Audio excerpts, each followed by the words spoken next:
వాసునికి తోడు ఉన్నవయ్యా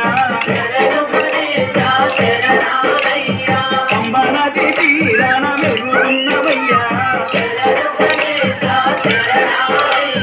పంచగిరి వాసునికి తోడు ఉన్నవయ్యా